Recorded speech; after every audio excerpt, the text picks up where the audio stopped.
Basta con observar esas inmensas estatuas de bronce que decoran las plazas públicas de medio mundo para entender el poder de una imagen. Ya, totalmente. O sea, un hombre con armadura montado sobre un caballo encabritado, hundiendo su lanza en las fauces de una bestia aterradora. Es una estampa clásica. Exacto. Es tan omnipresente, tan profundamente grabada en nuestro imaginario colectivo que casi se vuelve invisible. La gente pasa por delante de camino al trabajo o a llevar a los niños al colegio y rara vez hay una pausa para cuestionar qué hay exactamente debajo de todas esas capas de bronce y mito. Es que es un arquetipo visual extremadamente potente. Y por lo general, la mente tiende a procesarlo por la vía rápida, digamos. Claro, lo metemos en una caja y listo. Eso es. Clasificamos esa imagen en la categoría de, no sé, cuento de hadas o fantasía medieval. Y seguimos adelante. Resulta muy cómodo quedarse con esa dicotomía tan limpia. Tenemos al héroe envuelto en luz por un lado y al monstruo reptiliano que encarna el mal absoluto por el otro. No exige un gran esfuerzo analítico. Una división perfectamente nítida. Sin embargo, cuando se rasca un poco esa superficie, cuando se busca el origen histórico que dio a luz a esa imagen, esa claridad inicial se desvanece por completo. Sí. En lugar de cuentos de dragones y princesas, lo que aparece es la cruda realidad de la geopolítica antigua, los mecanismos de opresión de un estado totalitario y, sobre todo, los límites extremos de la resistencia humana. Es un terreno muchísimo más turbio. Totalmente. Entramos en lo que podríamos llamar la sala de máquinas de la historia, ¿no? Donde las narrativas se construyen, se distorsionan y se adaptan a lo largo de los siglos. Ya. Diseccionar cómo un evento histórico real se transmuta en una leyenda universal es uno de los ejercicios analíticos más reveladores que existen. Y ese es exactamente nuestro objetivo de hoy. Damos la bienvenida a quienes nos escuchan a esta nueva exploración a fondo. Pongámonos un poco en contexto, porque hoy es 22 de abril de 2026. Una fecha muy señalada. Exacto. Estamos a escasas horas de una fecha clave, porque mañana, jueves 23 de abril, es el día en que gran parte del mundo conmemora la figura de San Jorge. ¿El famoso matadragones? Ese mismo. Y para entender qué es lo que realmente subyace a esta celebración, nuestra inmersión de hoy se va a centrar en un documento fascinante, titulado El soldado de Cristo, la vida de San Jorge. Es una fuente textual que merece muchísima atención, precisamente porque opera como un puente. Un puente. Si nos permite observar la metamorfosis de un individuo histórico en una idea abstracta. A ver, antes de arrancar, quiero dejar muy claro el enfoque de esta inmersión para la audiencia. Nuestro propósito aquí no es adentrarnos en un debate teológico ni validar creencias religiosas. Claro, no es el lugar. Para nada. Vamos a mantener una perspectiva rigurosamente analítica e imparcial. La misión es observar cómo este texto en particular construye la biografía de un hombre de carne y hueso, trazando su recorrido desde que es un alto mando del Imperio Romano, pasando por su condena a muerte hasta llegar a su estatus de ícono global. Vamos a desgranar las ideas tal y como el material original nos las presenta, sin más. Me parece el enfoque adecuado a la verdad, porque el documento arranca muy lejos de la fantasía. No hay castillos en las primeras páginas, te lo aseguro. Ya te digo. La narración se sitúa en un entorno, profundamente burocrático, militarizado y tremendamente letal. Hablamos del corazón del Imperio Romano. Así es. Comencemos por el principio cronológico que establece nuestra fuente, ¿vale? El documento nos habla de la vida terrenal de Jorge, mucho antes de que su nombre se asociara a bestias mitológicas. Se nos indica que vivió hace miles de años. Bajo el dominio del Imperio Romano. Exacto. Y un punto crucial aquí es que no era un campesino anónimo ni un forastero ajeno al sistema. El texto lo describe como un soldado fuerte, íntegro y que gozaba de un enorme respeto. Estaba metido de lleno en el núcleo duro de la maquinaria militar imperial. Y fíjate, ese detalle cambia por completo la lectura de la historia. O sea, no estamos hablando de alguien que estuviera en los márgenes de la sociedad. Claro, alguien que ya tuviera motivos para quejarse. Eso es. Hablamos de un militar de élite. Para alcanzar ese nivel de respeto en las legiones romanas, un soldado debía demostrar una eficacia letal, una disciplina de hierro y lealtad incuestionable a sus superiores y al propio emperador. Su vida entera giraba en torno a la obediencia, vamos. Absolutamente. Y ahí es donde el texto introduce el conflicto que hace saltar todo por los aires. El emperador emite una orden directa y de obligado cumplimiento. Exige que todos los ciudadanos del imperio adoren a lo que la fuente califica como dioses falsos. Y además, prohíbe explícitamente a los cristianos la práctica libre de su fe. El documento narra cómo esta orden desata un terror generalizado. Lo cual es comprensible, viendo cómo se las gastaba Roma. Totalmente. Pero Jorge toma un camino diferente. Se planta ante el emperador, declara abiertamente su creencia en un único dios y se niega a realizar los sacrificios exigidos a los ídolos imperiales. Y vale, vamos a desgranar esto. Sí, porque tiene tela. Mucha tela. Porque leerlo como un simple párrafo histórico nos anestesia un poco frente a la magnitud de lo que estaba haciendo este hombre. Es que es muy fácil perder la perspectiva histórica. Exacto. O sea, para que quienes nos escuchan puedan calibrar el impacto de esta decisión, imaginemos a un altísimo mando militar en la actualidad. Vale. Un general condecorado, con acceso a los círculos de máximo poder, que de repente decide convocar a la prensa para desafiar frontalmente al líder más autoritario de su país, basándose únicamente en una cuestión de conciencia moral. Madre mía. Y da este paso con la absoluta certeza de que no habrá un juicio justo ni un retiro dorado. Sabe que ese acto significa su destrucción inmediata y absoluta. Es un suicidio profesional y literal. Esa comparación ayuda muchísimo a encuadrar la magnitud del riesgo. Y esto plantea una pregunta importante al leer la fuente. Dime. ¿Por qué un simple acto de no adorar a un dios específico era considerado algo tan radical y destructivo? Para entenderlo, hay que analizar la mecánica del poder romano. En aquel imperio, la religión no era un asunto privado que uno practicaba en el salón de su casa, ¿sabes? Ya no era una cuestión íntima. Para nada. La figura del emperador y la religión del Estado eran los pilares unificadores de un territorio inmenso.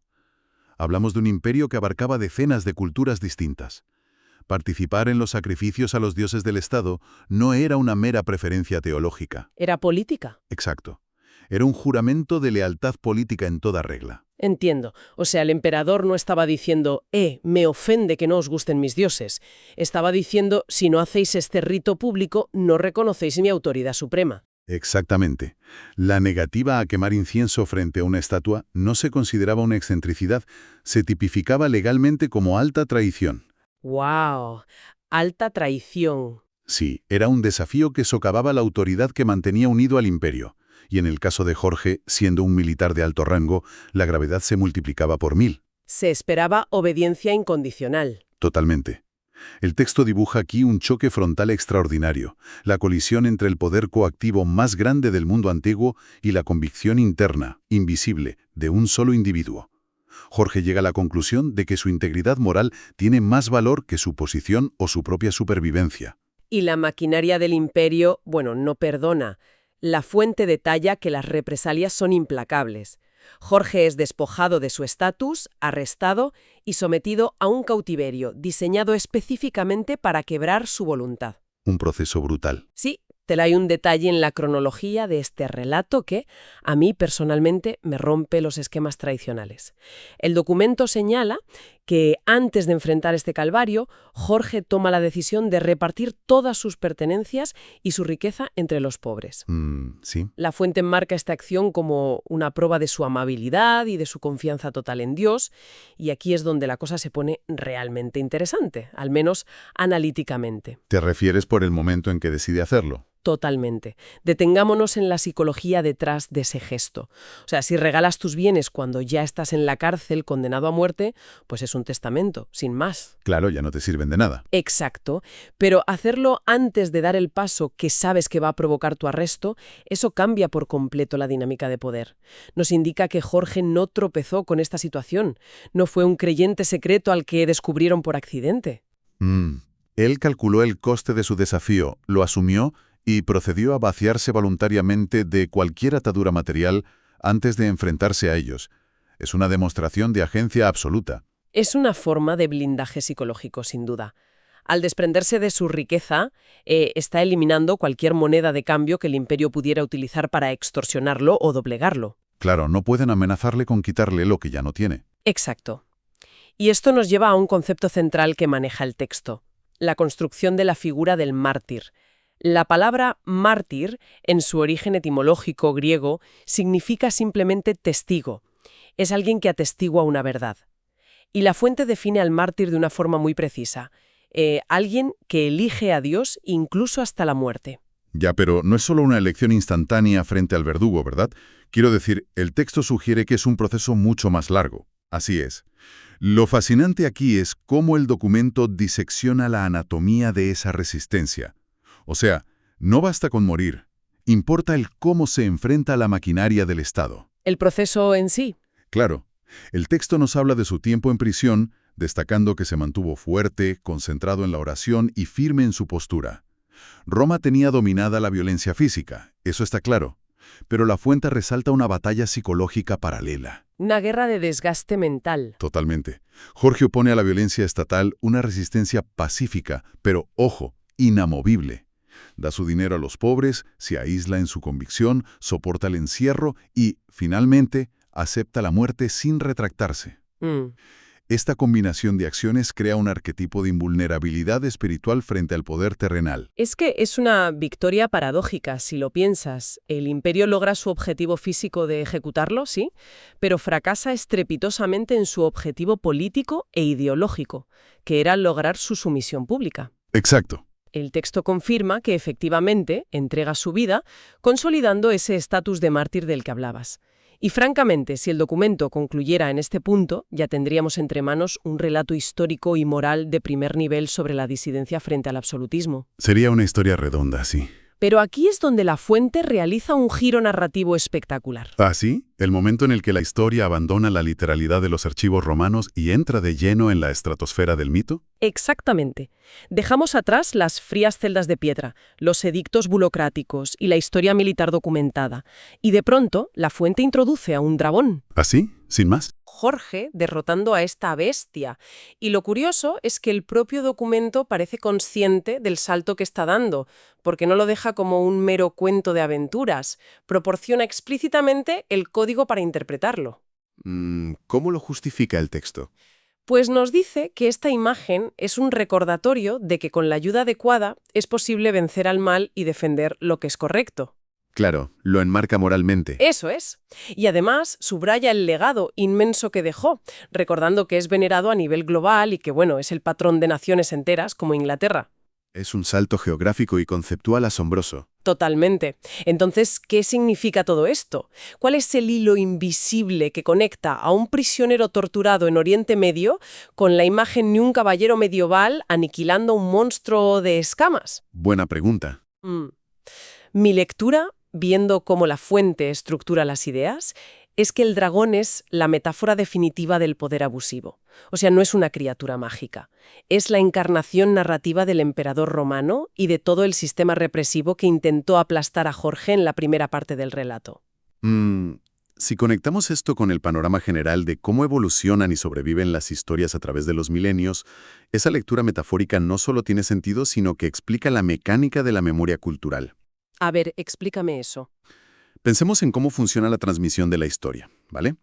En los primeros siglos, las comunidades que sufrían persecución no podían permitirse erigir estatuas ni escribir enciclopedias sobre sus caídos.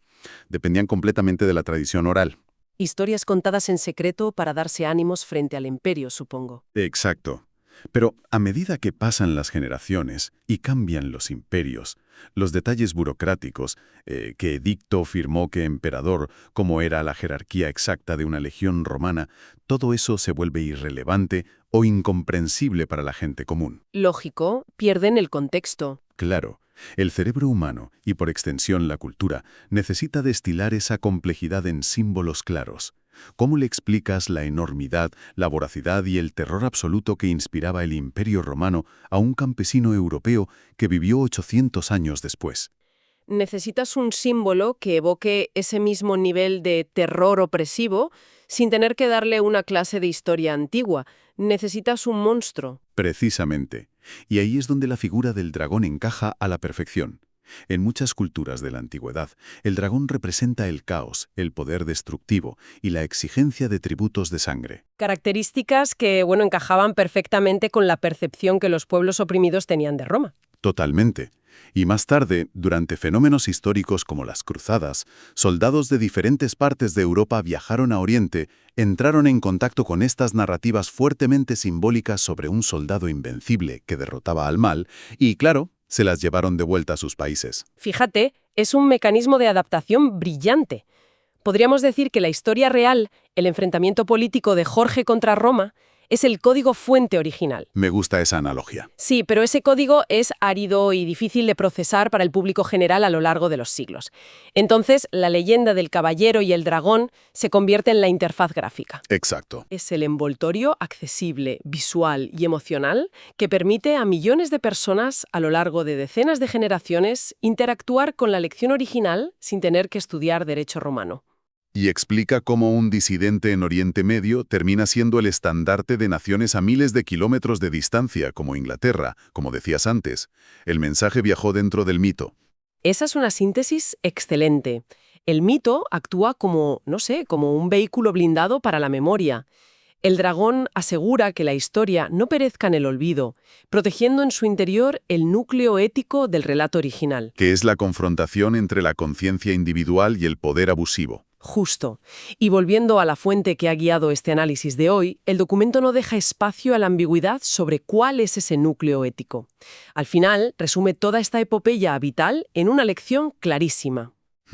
Destaca la enorme importancia de mantener la valentía, de no ceder en la defensa de la verdad y de conservar la confianza moral frente a la adversidad, especialmente cuando el coste de hacerlo es, devastador. Es el cierre lógico al arco narrativo que hemos diseccionado, porque partimos de un individuo con mucho que perder, un soldado muy integrado en el sistema, que decide que hay líneas morales que no se pueden cruzar independientemente de la presión.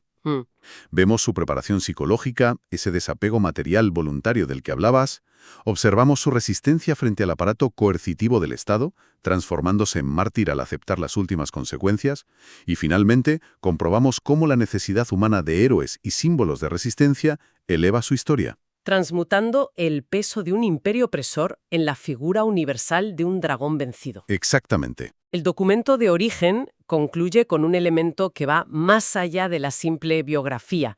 Incluye una reflexión final, casi en formato de ruego, pidiendo explícitamente coraje para seguir ese ejemplo a la hora de defender lo que es correcto. Y creo que, apoyándonos en ese cierre del texto, podemos abrir un espacio de reflexión para la audiencia que nos acompaña hoy en esta inversión. Me parece el momento adecuado. ¿Hacia dónde apuntaría esa reflexión final? Pues a ver, si seguimos el ejercicio que hemos estado haciendo, si le quitamos a esta narrativa el polvo de la historia antigua, las corazas de bronce y las escamas mitológicas, lo que nos queda en las manos es la dinámica de una persona enfrentándose a una fuerza inmensa que le exige sumisión y conformidad. Ya. La esencia del conflicto. Claro. Y si nos trasladamos a nuestra realidad actual, a este 22 de abril de 2026, es evidente que los mecanismos de poder son completamente distintos. O sea, no tenemos líderes absolutistas emitiendo edictos bajo pena de ser arrojados a los leones. Afortunadamente no. Ni hay monstruos mitológicos exigiendo sacrificios en nuestras ciudades. No, la coacción brutal y física del mundo antiguo ha sido sustituida, en gran medida, por mecanismos de control mucho más sutiles e insidiosos, diría yo. A eso voy exactamente. Hoy en día, las fuerzas que exigen conformidad operan desde nuestras pantallas. Tenemos un ecosistema de sobreinformación masiva, algoritmos opacos diseñados específicamente para polarizar opiniones y generar indignación. Totalmente. Y una presión social asfixiante en entornos digitales que penaliza ferozmente a quien se sale de la corriente dominante. Es una observación muy pertinente. Podríamos argumentar que la necesidad de encajar, de no ser cancelado o marginado por la tribu digital, actúa hoy como ese imperio que exige un sacrificio diario. Exacto. Quemar incienso frente a la estatua del emperador ha sido reemplazado por la autocensura o por la obligación de adoptar públicamente la postura mayoritaria, independientemente de lo que nos dicte nuestra propia conciencia. Es un peaje. Sí. Un peaje para poder pertenecer. Y ahí reside el gran interrogante que nos deja este texto milenario. ¿Quiénes o cuáles son realmente los emperadores y los dragones de nuestro tiempo? Gran pregunta. Cuando la presión para ceder, para mirar hacia otro lado frente a un abuso sistémico, o simplemente para no destacar con una opinión disidente es tan constante e invisible, ¿Queda espacio para ese nivel de resistencia inquebrantable? Ya. En una era definida por las distracciones continuas y la comodidad instantánea, ¿somos todavía capaces de asumir un coste personal, social o profesional significativo por defender una verdad incómoda? Es el dilema eterno de la condición humana, ¿verdad? La tensión entre la seguridad del grupo y la integridad del individuo. Y lo que demuestra la perdurabilidad de relatos como el que hemos analizado hoy es que, independientemente de la época, plantearle cara a lo abrumador siempre exige un sacrificio. Claro. Pero, a la vez, también es lo único que verdaderamente resuena en la memoria colectiva a largo plazo. Una conclusión contundente. Por lo tanto, la próxima vez que el azar cruce a quienes nos escuchan con una de esas imponentes estatuas de bronce en medio de una plaza pública, la propuesta es mirar un poco más allá del barniz heroico. Bajo esa capa de fantasía y heroísmo medieval, quizá podamos identificar el eco real de un hombre encerrado en una celda romana, alguien que decidió regalar sus bienes, negarse a agachar la cabeza ante la maquinaria más poderosa de su tiempo y determinar que su libertad de conciencia tenía más valor que su propia supervivencia. Es una perspectiva que cambia las cosas. Es una perspectiva que, sin duda, transforma por completo la manera en la que entendemos la historia y nuestros propios retos actuales. A todas las personas que nos acompañan al otro lado de los auriculares, muchísimas gracias por sumergiros en esta profunda exploración.